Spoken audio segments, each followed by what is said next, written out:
अस्सलाम वालेकुम dear students. आज जो हमारा टॉपिक है वो है सप्लीमेंट्री यूनिट्स। पहले लेक्चर में हमने बेस यूनिट्स को पढ़ा, ड्राइव यूनिट्स को पढ़ा। अब हमारा जो थीम है, जो मेन टॉपिक है वो है सप्लीमेंट्री यूनिट्स। तो हम इसे स्टडी करेंगे। जब साइंटिस्ट ने जब देखा कि कुछ क्वांटिटीज़ ऐसी हैं जो ना तो बेस यूनिट्स में आ रही हैं और ना ही वो ड्राइव यूनिट्स में आ रही हैं, तो उन्होंने उसकी एक अलग कैटेगरी बनाई जिसे उन्होंने नेम दिया सप्लीमेंट्री यूनिट्स। यानी कि कुछ ऐसी क्वांटिटीज़ थी जो ज्योमेट्रिक थी, यानी कि ज्योमेट्रिक क्वांटिटीज़ थी और उनके यूनिट्स को उन्होंने क्या नेम दिया? Supplementary units. अब ज्योमेट्रिक क्वांटिटीज़ कौन सी होती हैं? एंगल्स होती हैं। और एंगल्स कितनी जो है टाइप्स की होती हैं? बेसिकली एंगल जो हैं वो 2 टाइप्स की होती हैं, प्लेन एंगल और सॉलिड एंगल। प्लेन एंगल का यूनिट जो है वो रेडियन और सॉलिड एंगल का जो यूनिट है वो स्टीरेडियन। प्लेन एंगल का जो यूनिट है वो रेडियन है और सॉलिड एंगल का यूनिट स्टीरेडियन। रेडियन और स्टीरेडियन ये जो हैं ये सप्लीमेंट्री यूनिट्स हैं। ओके स्टूडेंट्स, अब हम रेडियन को स्टडी करने से पहले हम ये देखते हैं कि ये प्लेन एंगल क्या चीज़ है। प्लेन का मतलब होता है स्ट्रेट।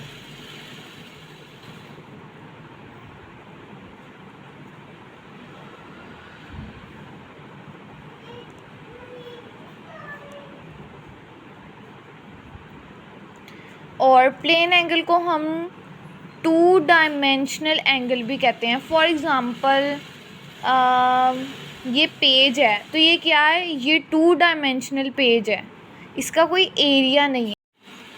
तो इसी तरह जो अब हम रेडियन की डेफिनेशन को स्टडी करेंगे ताकि आपको जो है रेडियन का कंसेप्ट अच्छे से क्लियर हो जाए।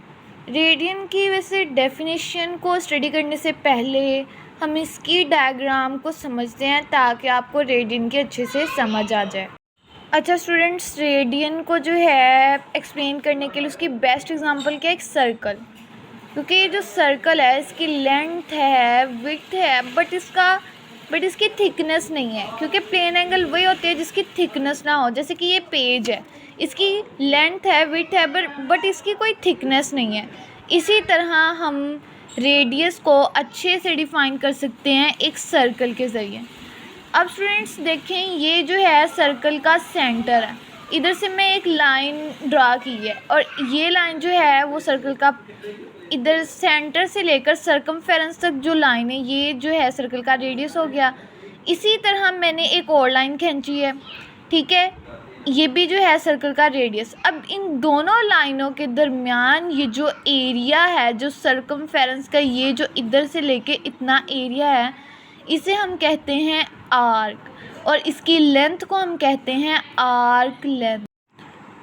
और स्टूडेंट्स देखें, अब ये जो है ये क्या है? उसकी आर्क लेंथ, यानी कि इधर से लेकर इतने एरिया की अगर हम लेंथ देखें तो ये हो जाएगी आर्क लेंथ।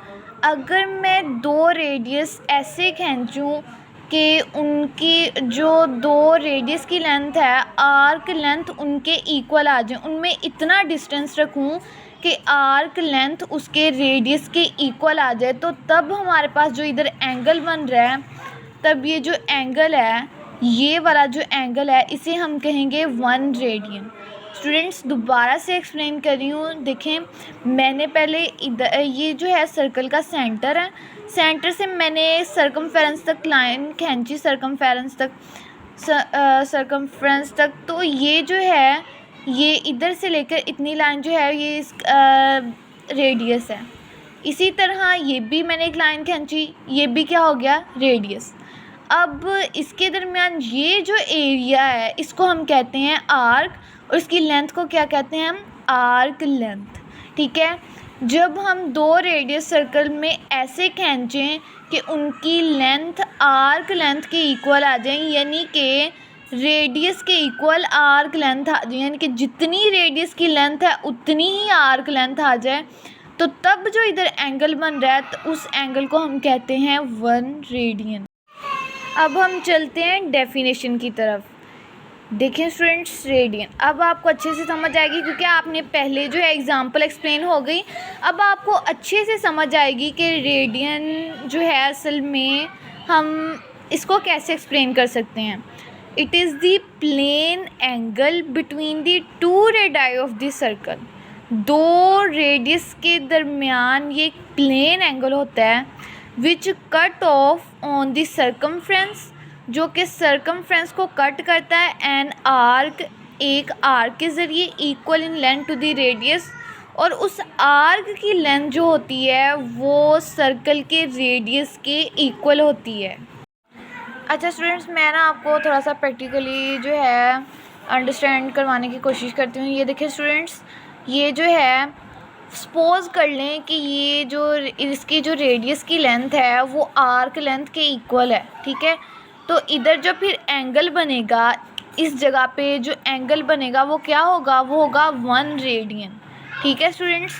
अब देखें, इसमें पूरे मार्क्स लेने के लिए आपने ये लाजमी साथ लिखना है 1 रेडियन किसके इक्वल होता है, 57.3 डिग्री के। आपको पता है 1 रेडियन 2 पाई आर के इक्वल होता है, और 2 पाई आर किसके इक्वल होता है, 360 डिग्री के। अब हमने क्या निकालना है, 1 रेडियन। 1 रेडियन तो ये जो 2 पाई है वो इधर आके डिवाइड हो जाएगा, और जब हम इसको डिवाइड करके सॉल्व करेंगे तो हमारे पास 1 रेडियन इक्वल आ जाएगा 57.3 डिग्री के। ओके स्टूडेंट्स, अब इसका फॉर्मूला देख लेते हैं। Angle in radian is equals to arc length divided by radius, यानी कि रेडियन में एंगल फाइंड करने के लिए इसका फॉर्मूला है कि आर्क लेंथ जो आपके पास होगी उसे हम नॉमिनेटर में लिखेंगे, और जो रेडियस होगा आपके पास उसको हम डिनोमिनेटर में लिखेंगे। इस तरह हमारे पास एंगल इन रेडियन जो है हम उसे मेजर कर लेंगे। नेक्स्ट स्टूडेंट्स, हम जो है स्टीरेडियन को देखते हैं कि ये क्या चीज़ है। स्टीरेडियन एक सॉलिड एंगल है, ठीक है। और सॉलिड एंगल क्या होती है, सॉलिड एंगल होती है 3 डायमेंशनल होती है, यानी कि 3D होती है, ठीक है। सॉलिड एंगल जो है वो 3D होती है। अब स्टीरेडियन जो है इसको हम रिप्रेजेंट किससे करते हैं, तो स्टीरेडियन को रिप्रेजेंट करते हैं SR से, ठीक है। ये इसकी रिप्रेजेंटेशन है। अब जो है स्टीरेडियन को हम डायग्राम के थ्रू जो है वो स्टडी करते हैं। स्टीरेडियन को हम एक क्लोज्ड सरफेस में पढ़ सकते हैं, जैसे कि एक सॉलिड स्फीयर हो, क्योंकि वो सॉलिड जो स्फीयर है वो 3 डायमेंशनल होती है। अच्छा स्टूडेंट्स, मैं ना आपको स्टीरेडियन जो है वो पहले ना ऐसे समझाती हूँ। ये देखें स्टूडेंट्स, ये जो है, अब ये सर्कल नहीं है, ये 3 डायमेंशनल सॉलिड स्फीयर है, यानी कि इसका जो है लेंथ भी है, विड्थ भी है, और इसका जो है एरिया भी है। यानी कि सर्कल की कोई थिकनेस नहीं थी, इसकी थिकनेस है, ठीक है। सर्कल में लेंथ भी थी, विड्थ भी थी, बट उसकी थिकनेस नहीं थी। अगर हम सॉलिड स्फीयर को देखें जिस तरह के ये है, इसकी जो है लेंथ भी है, विड्थ भी है, और इसकी थिकनेस भी है, ठीक है। तो इस तरह के एंगल को हम कहते हैं सॉलिड एंगल, यानी कि स्टीरेडियन। अब ये देखें स्टूडेंट्स, अब देखें इधर जो है ये है सर्कल का सेंटर, ठीक है। अब इधर से इधर तक जो है 1 रेडियस, यानी कि सर्कल से लेकर सर्कमफेरेंस तक जो हमने लाइन खींची ये एक रेडियस के इक्वल आ गया, ठीक है। अब मैंने एक और लाइन खींची है, उसको भी हमने रेडियस बताया, ठीक है, क्योंकि सर्कल के सेंटर से सर्कमफेरेंस तक हम सर्कल में जहाँ से भी लाइन खींचें तो इट मीन्स डैट वो उसका रेडियस है, ठीक है। अब ये 2 लाइन्स हमने खींची। अब इधर जब हम देखेंगे, इधर लेंथ भी है, विड्थ भी है, और इधर हमारे पास कोई लेंथ नहीं आ रही, बल्कि इधर हमारे पास एरिया आ रहा है। ये देखें, ये जो है ये एरिया है, तो इसको हम जो है आर का स्क्वायर कंसीडर करेंगे। जब हम इसको आर का स्क्वायर कंसीडर करेंगे, क्योंकि एरिया जो है वो स्क्वायर में होता है, क्योंकि ये लेंथ नहीं है, क्योंकि ये एरिया है तो इधर आर स्क्वायर कंसिडर करेंगे। और जब अब देखिए स्टूडेंट्स, इधर भी आर है, इधर भी आर है, लेकिन इधर हमारे पास एक एरिया आ रहा है, तो इधर हम कहेंगे ये क्या है, आर का स्क्वायर। तो इस टाइम इधर ये जो एंगल बन रहा है उसको हम कहेंगे 1 स्टीरेडियन, यानी कि 1 एस आर हमने इसलिए लिखा है क्योंकि ये उसकी रिप्रेजेंटेशन है। स्टीरेडियन को जो है अच्छे से एक्सप्लेन करने के लिए हम इसकी जो है डेफिनेशन को स्टडी करते हैं ताकि आपके कंसेप्ट क्लियर हो जाएं। स्टूडेंट्स, मैंने आपको पहले डायग्राम की मदद से इसलिए समझाया ताकि आपको पहले पता चले कि रेडियन और स्टीरेडियन क्या चीज़ हैं। अब जब हम इसकी डेफिनेशन पढ़ेंगे तो आपको बिल्कुल क्लियर हो जाएगा कि रेडियन यानी कि स्टीरेडियन जो है उसका सारा कंसेप्ट आपको अच्छे से क्लियर हो जाएगा। It is the solid angle, ये क्या है, एक सॉलिड एंगल है subtended at the centre of a sphere. जब हमने रेडियन की बात की थी तो हमने उधर सर्कल लिया था, बिकॉज सर्कल इज़ 2 डायमेंशनल। अब हम स्टीरेडियन को पढ़ रहे हैं इसलिए हम इधर स्फीयर की बात करेंगे जो कि 3 डायमेंशनल होती है। It is the solid angle subtended at the centre of the sphere by an area of its surface equal to the square of the radius of the sphere, कि उसका जो मिड में जो हम उसको मतलब जैसे कि हमारे पास एक सर्कल है उसकी थिकनेस नहीं होती, जिस तरह इस पेज की कोई थिकनेस नहीं है, इसी तरह सर्कल की कोई थिकनेस नहीं होती, लेकिन जो स्फीयर है उसकी थिकनेस होती है, इसलिए उसमें लेंथ नहीं होती, उसमें एरिया होता है जिसको हम आर स्क्वायर कंसिडर करते हैं। उसमें हम एरिया को पढ़ते हैं by an area fit surface equal to the square of the radius of the sphere. ठीक है स्टूडेंट्स, ये था स्टीरेडियन। मैं आपको अगेन एक्सप्लेन कर दूं, ये एक सॉलिड एंगल है जिसको हम it is the solid angle subtended at the centre of the sphere, जो कि एक स्फीयर के सेंटर में लाई करती है, by an area of its surface equal to the square of the radius of the sphere. अच्छा students, hope so आपको steradian की समझ आ गई होगी।